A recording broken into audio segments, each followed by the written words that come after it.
Hello everyone, I'm Dr. Beatrice Hippolyte and this is your world.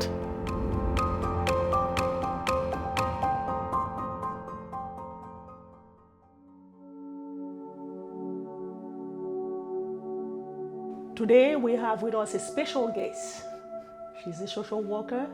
She's been in the field for over 10 years and her name is Miss Debora Faustin. Hello. Hello. How are you doing, darling? I'm good. How are you? So good. How was traffic? How was commute? It was okay. There was some traffic, but I couldn't understand why. There was no accidents or anything, but by the grace of God, I made it here. You know that I'm very delighted to have you today. Thank I know you came from very far to make it, so it's a well appreciated moment for us. Thank you. Thank you so much. Thank you. Today we're gonna talk about something very particular. Yes. Something that people tend to, they use the word, but I don't think too many people really know or understand the meaning of it. We're gonna talk about narcissistic personality disorder. Yes. So you have the mic. Yes. Hello, everyone. So yes, we're going to talk about narcissistic personality disorder. Oftentimes in today's world, you hear the word narcissism being thrown out all the time, right? Somebody does something we don't like, oh, they're narcissistic. The definition of a person who has narcissistic personality disorder is someone who has like an elevated personality, right? So they're very grandiose in the way that they approach. It's always about them. They can be very arrogant. They do require some type of validation when it comes to the way they present themselves. It can be very manipulative in a sort of way. And in addition to that, there are 7 characteristics, and out of those characteristics, you have to actually meet 5 per the DSM-5, right? So you have to. But it can be 5. More as well. Correct. It definitely can be more characteristics. Now, the issue that comes with this is, I just want to be clear that someone who portrays criteria may not necessarily be diagnosed with a disorder. This disorder often isn't diagnosed because one of the criteria and importance of it is that the person actually has to acknowledge that it's a problem and that it's affecting different areas in their life. So it has to affect their occupation, their other relationships, or somewhere outside of just themselves, right? It can't just be that the person is interacting in a certain way with one individual. It has to be with multiple. So this is the difference. And there must be a pattern as well. There also has to be a pattern of behavior. It has to be consistent throughout. So it's not just a one-day thing, a one-month thing. This is literally consistently the way that the person presents. And a lot of the times they may not even actually know that they're presenting as such. That is ridiculous, isn't it?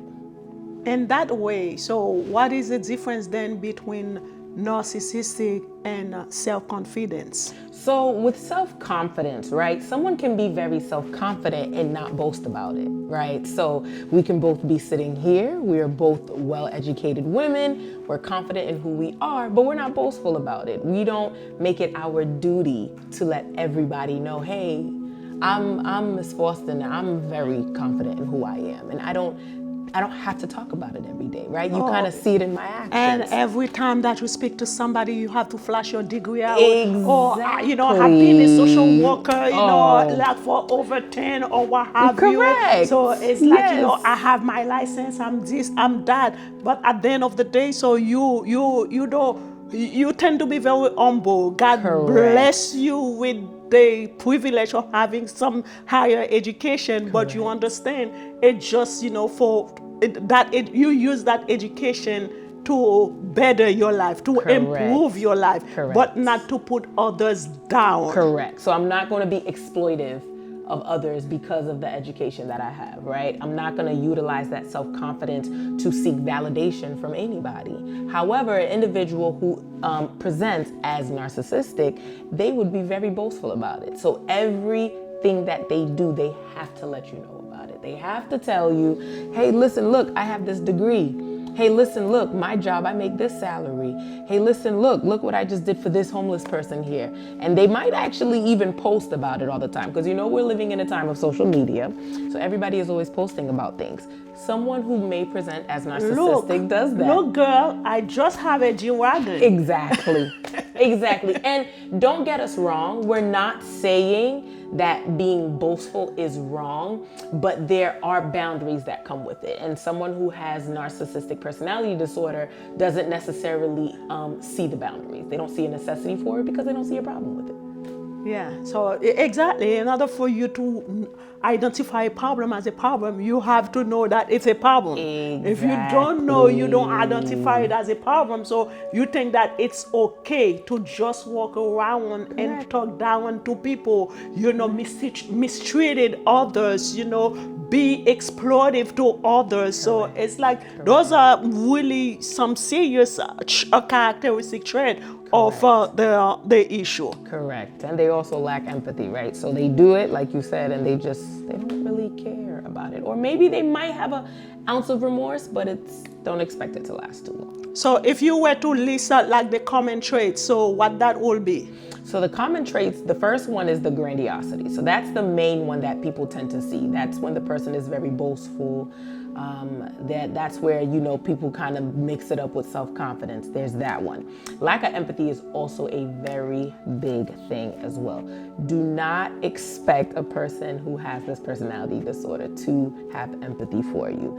When it comes to that emotional section or emotional aspect of their life, don't expect it. They're really not going to show any empathy at all. So you will see like they present themselves as inhuman. But sometimes it can come off that way. To the person on the receiving end, it can very much come off that way, where they might do something wrong that offends you and they don't see why you're offended by it. So they don't offer any apology or anything of the sort.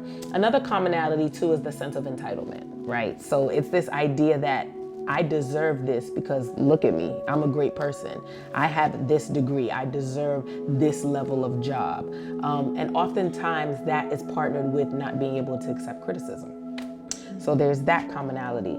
And then also too, the other thing that oftentimes people overlook, but it is common, is the need for validation and praise. And they feed off of that, they strive off of that. Without that, that can almost affect the way that individual functions in their day-to-day. And the exploitative mentality that toward that so tend to be, it's a major component toward that issue. Correct. So they can often be exploitive to other people. So because there's also a rage component that comes with this personality disorder as well, but it's just constantly just treating people unfairly, talking down about people, because for them, they are the great and there is no other better. And one thing, so it's like some people may think that, oh, you know what, it's not too many people. I understand it's a personality disorder, but not too many people suffer from that disorder.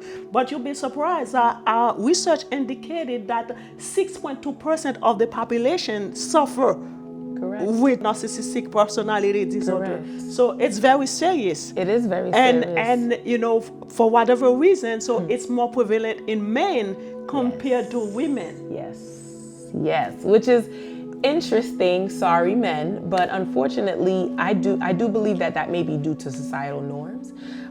Society does not necessarily preach for men to be emotional, to be vulnerable, to show remorse, right? You're supposed to kind of have this tough, mean demeanor. And so with that, sometimes you learn this behavior from childhood, right? Because this is a personality disorder that can be learned from your environment. So yeah. While you mentioned that, so it's like, many times we see, let's say, for example, if a boy, let's just picture a 3-year-old boy, took a fall, they will quickly say, "You're a boy, just get up." Correct. So brush it off, stop crying. Boys don't cry. Boy don't cry, you don't have feelings, you don't have emotions. But if it is a 3 years old girl, oh come, mommy gonna, oh let me blow on it for you, so that will pass. So and they will rub it. So that's, I totally agree with you. So it's like the way society portray men, that can play a major role into them, exhibiting or implementing that behavior. Correct. And a lot of the times too, individuals who meet these criteria, this behavior has been beneficial to them throughout their lifetime, right? So them being grandiose is because it worked for them. They were able to gain something that they wanted. And so they've continued to adapt to that behavior and utilize it to their advantage, but it's also to the disadvantage of others. So what is the covert of that behavior? So the covert, just so everybody understands, covert just means that it's very underneath the surface. So when it's covert, it's not always in your face. So when someone is showing the covert narcissism or narcissistic personality disorder, they will be the type of individual, for example, who would say, oh, you know what? I got an A on that test today, but I don't think mom would really notice. They kind of say things that are very underlying to something that really they want praise for, but they say a statement following that would almost confuse the other individual who's receiving it. So that's more covert. And a lot of the times when individuals show covert signs of this personality disorder, it can be misconstrued as depression. Now, that's not to say that two of those disorders cannot coexist, because they can coexist. However, when you peel back and, a person's if they choose to be like in therapy or things of that nature, and you start to get to the root of things, you start to identify that, oh, this is actually a sign of covert. And I can see where the coexistence of those two, depression and this personality and personality disorder can happen, because people with personality disorder, so they tend to lack praise. They like to be praised. They like to be noticed. They like to be validated at all time. So it's like, so when they don't have that environment, they don't have people around them to praise them, to validate the way they expected them to do, so they can fall into a serious stage of depression. Correct. That's so it's a serious problem. So except the only issue, people tend to say, oh, so and so has oh, he's narcissistic. But that's not the role of anybody. Not anybody have the right or the authority to diagnose somebody. Correct. Because unless you're have a licensed professional. And that's why it's interesting, because this word, especially within the last, I would say 5 years, is so common. And it's not to say that an individual may not exhibit narcissistic traits. You may have that. And it is very toxic, because now we're in a society that correlates toxic behavior to narcissism. And it's not always the case. The person could just be a jerk. There's no diagnosis for that, true. Right? So you always have to be mindful. Let the professionals. And sometimes jerks like to be, they just like to be jerks. That's just them, and you can't fault people for being who they are and who they present to be. But an individual who seriously suffers from this disorder would see that it affects other areas of their lives. It isn't just going to be that I don't like you and I'm gonna exploit you today and okay, that's just it. No, that doesn't necessarily mean that the person has a personality disorder. You may think they do because you're on the receiving end and you can't make sense of it. And it's very difficult to navigate.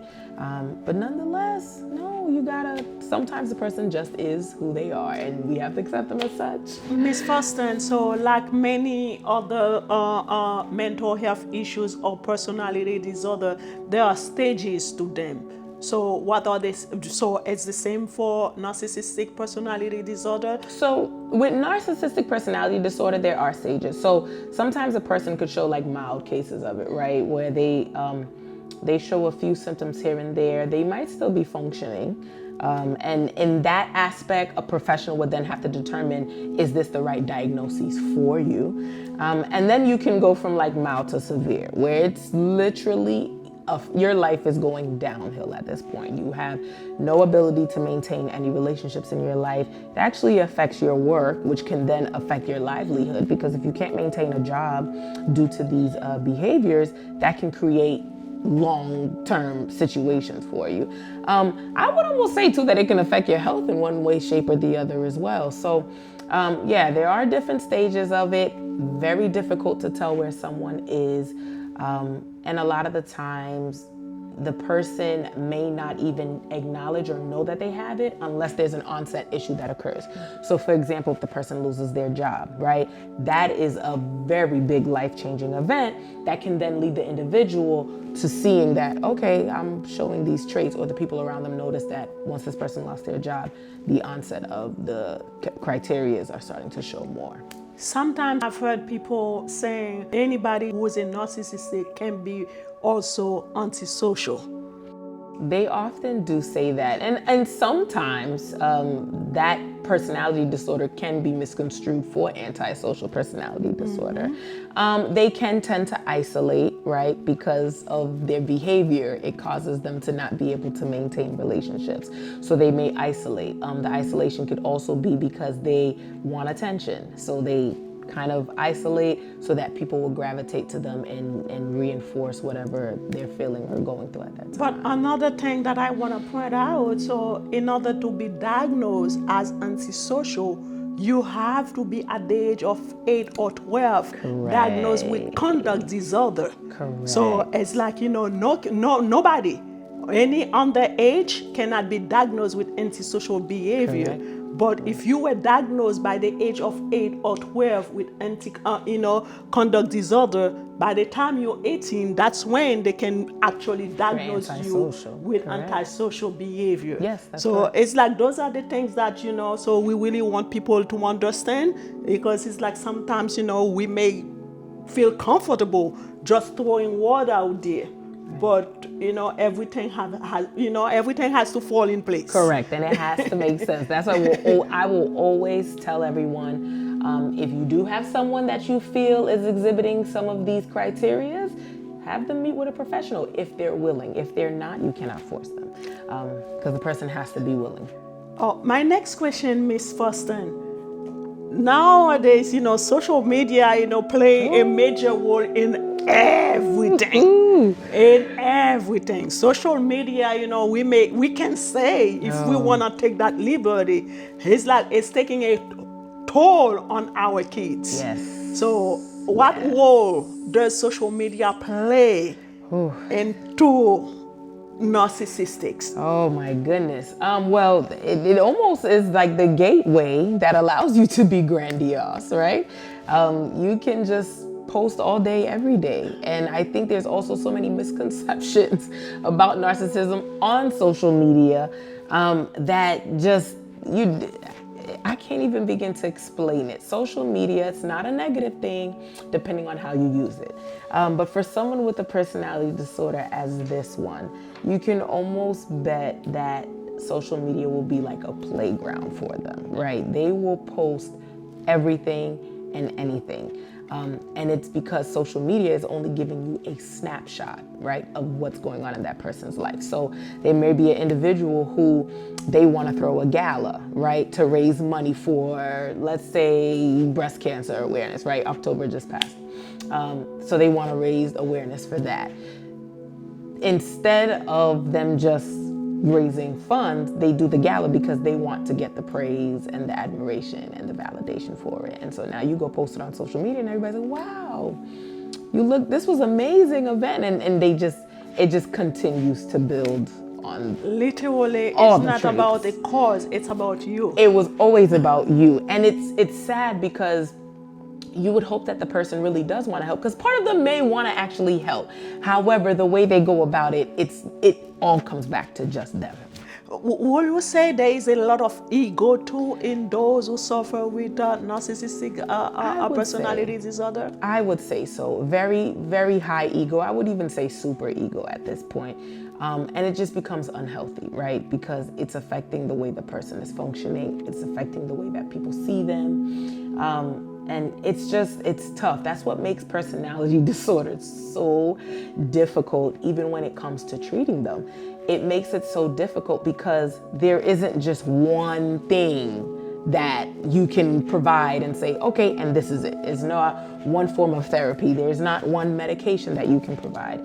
So it's very, very difficult because you have to meet the person where they're at. We don't know which version we'll get on whatever day. Dealing with situation or cases like that, so then when will be the best time, to set the boundaries? Oh, see, boundaries, I think the minute as an individual who might be dealing with someone who exhibits these criterias, you have to know when enough is enough for you, right? So that varies. There is no one fit all response when it comes to how to set the boundaries. I think the individual has to know when they've kind of reached a point where enough is enough, and I need to set certain boundaries when it comes to this individual, to not reinforce, to not feed into the ego, to not feed into the exploitative behavior, to not feed into the admiration all the time. It takes time though. It's an ongoing process. It has to be addressed on a base like a case by case situation. Correct. Because I would say each individual who presents with this personality disorder, there's not one way. Someone can be very grandiose and another person is very exploitive, or with the degree of the symptoms that they present can vary. However, that's why you have to do it on a case by case basis. Based on what you're exhibiting, you set the boundaries that meet that, and then from there, once you set boundaries though, if the person violates those boundaries, you have to make clear-cut consequences for that, whatever that may be. If it's a relationship, it could be that I'm stepping aside from the relationship, but that may not be as easy if it's like a marriage or some sort. If it's an employer, that person might have to face a suspension or a write-up, or even as far as a termination, depending on how severe the situation is. And what about if it is a supervisor? Ooh, wow. I'm very glad you said that. So, unfortunately, in different careers, a lot of the times leadership will exhibit some of these traits, right? And I guess it comes with the title per se. You'll exhibit sometimes a leader who just always wants to take credit for everything, even though it wasn't their idea. They'll take credit. They might exploit people on their way because their goal may be to get to the next level, right? So they might have to kind of talk bad about some people along their way. They want to seek the validation because the validation will get them to their next goal of being able to push up.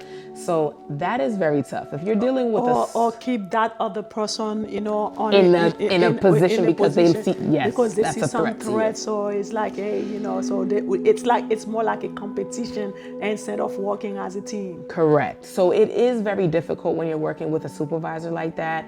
And it's not always too that they may not have the personality disorder to say, but they may just have some of the traits. So if you do have a supervisor like that, I would first try to address it with them in the most professional way, because with someone who exhibits these criterias, kind of telling them about themselves, if I should say like that, may lead to them being defensive, right? And so you end up hitting a wall because you're not going to get anywhere.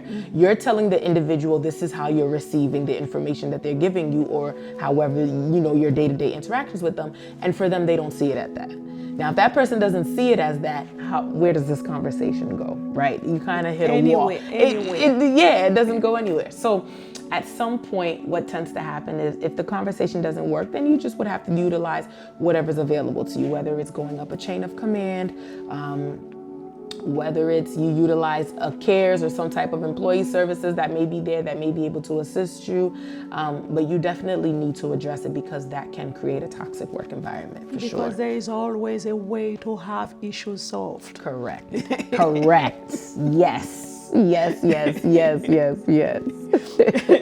So my next question is like, sometimes, they say, this person is the way she is the way he is, he or she will never change.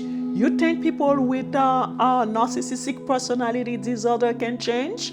I actually do believe that an individual who exhibits this disorder can change.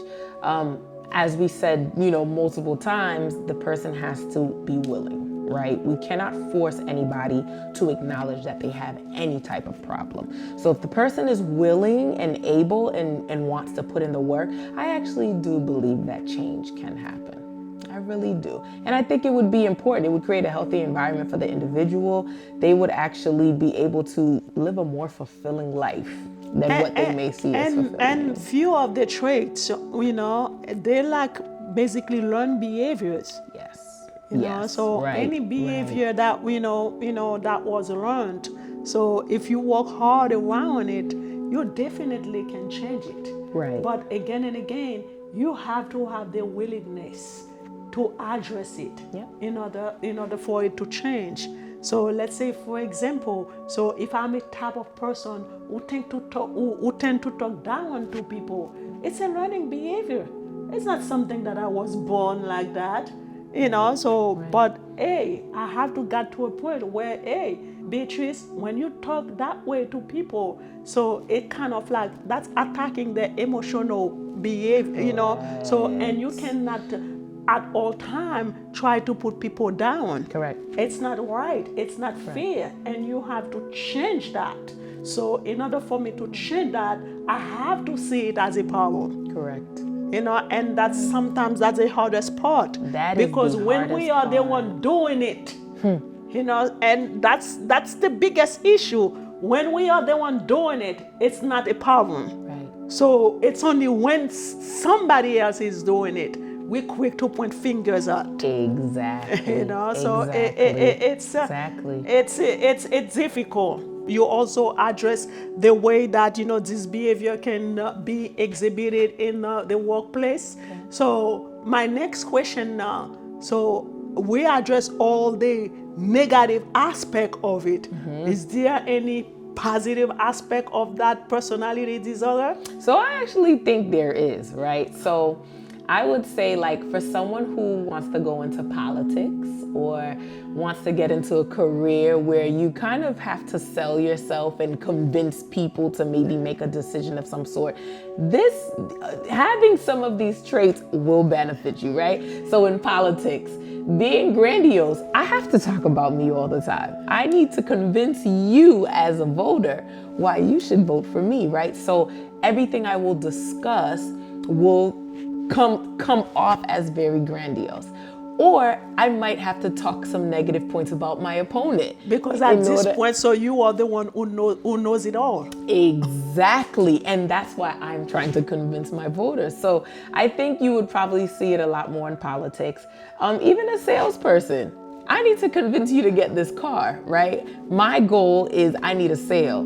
So I'm going to convince you that I'm the person, other than everybody else who might be here, I'm the person for the job. But with all due respect, though, so it's like you're still gonna respect my choices. Oh, you know what? So the one that you have available is a black one or a blue one. Yeah. But I am seeking to buy a white one. True, but so as much that you want you to sell your car, but you still have to have respect for my choice. Yes. Because my favorite color or my preference is to have a white car, not a blue one or a black one. Correct. So it's like, so I think, so we have to know how to play along with it, right. not to come out as being disrespectful. Correct. And that's what we want to make sure we do, right? Everybody wants to feel respected, and sometimes the difficulty with this disorder is that the person on the receiving end doesn't feel respected, right? Especially when it comes to their feelings, that lack of empathy.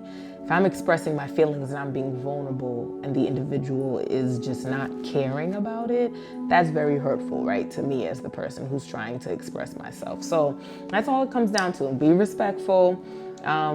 When you treat people around you as such, does that have, an impact on your children? Because as parents, we are role models, or we're supposed to be role models. So I would say so, right? I would say that it does affect the children, because children, when they first learn, is by seeing, right? So they will imitate behavior. So if we're saying that a lot of this behavior is learned, then yes, it will affect your children. They would see it in the household. They would see it perhaps outside of the household. They may imitate it thinking that there's nothing wrong with it, and that can potentially grow into, that individual becoming an adult that may present with narcissistic personality disorder. Is this disorder can also be genetic? I would say partly yes. Yes. Because if there's a history of it in the family, it doesn't necessarily mean that you will definitely have it. However, I do believe that there is a genetic component to it as well. Okay. Absolutely. Okay. Absolutely. That's very important. So I think now we're going to wrap up. So what's your last thought on that? So my last thoughts about this is anyone who might be dealing or thinks that they're dealing with someone who might have this personality disorder. It is very difficult. I empathize with you. See if you can get that individual help if they're willing. If they are not willing, I think it's important for you as an individual to know what your boundaries are. And it is okay if it's like a romantic relationship, it is okay to walk away. If it's a work relationship, it is okay to walk away. Because sometimes the person who's dealing with it may feel bad for making a decision that benefits them.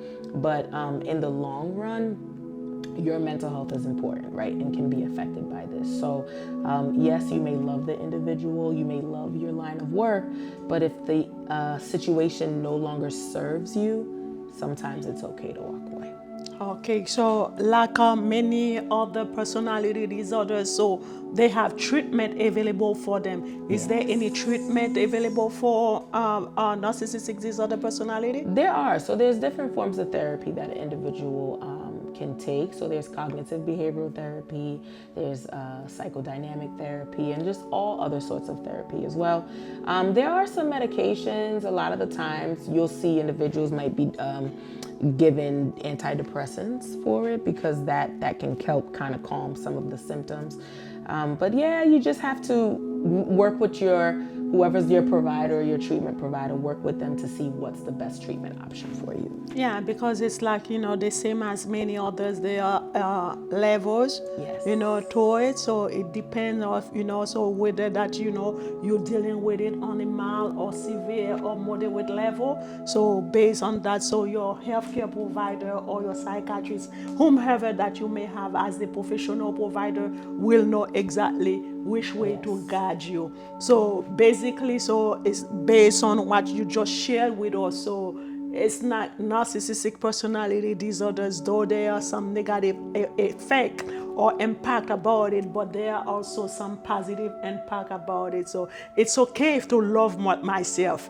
If okay, to embrace myself, because at the end of the day, if I talk about myself, I like somebody, hey, I love Beatrice, because if I don't love Beatrice, nobody else will. Yes. And even if somebody or everybody will try to love Beatrice, but if Beatrice doesn't love herself, she will not embrace or will not know how to appreciate the love coming from others. Yes. So it's okay to love yourself. It's okay to accomplish things in life, because that's what life is about. So we have to fight, we have to work, we have to make sure that, so hey, we gravitate to the higher and higher, but at the same token, be considerate. Yes, don't let it be at the expense of others.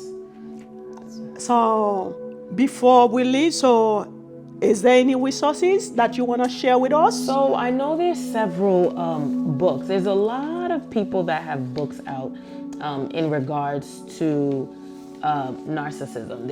If you go on YouTube, there's a lot of psychologists who talk about this because this is such a big topic. So we have The Narcissist You Know by Joseph Burgo. We have Rethinking Narcissism by Craig Malkin. These are our books that you guys can look into. The National Institute of Mental Health, you can go on their website and look up more information. And just do a lot of research for yourself. Use this as a guide, right? But then do your own research in yourself, get some books. And even maybe get a book for someone you may know. And also when you look at the video on YouTube or whomever may be listening or watching it, I know those who are listening can address, or take the resources that Miss Faustin just shared with you, but I also gonna attach that, into the comment section for those who didn't have a chance to write it down or what have you. So again, it was a pleasure to have you, darling. Thank you. It was a Looking privilege beautiful being as here. as always. Thank you, ma'am. I learned from And you don't have a narcissistic personality disorder. On that note, I'll let you go. It was with you, Dr. Beatrice Hippolyte, with Your World.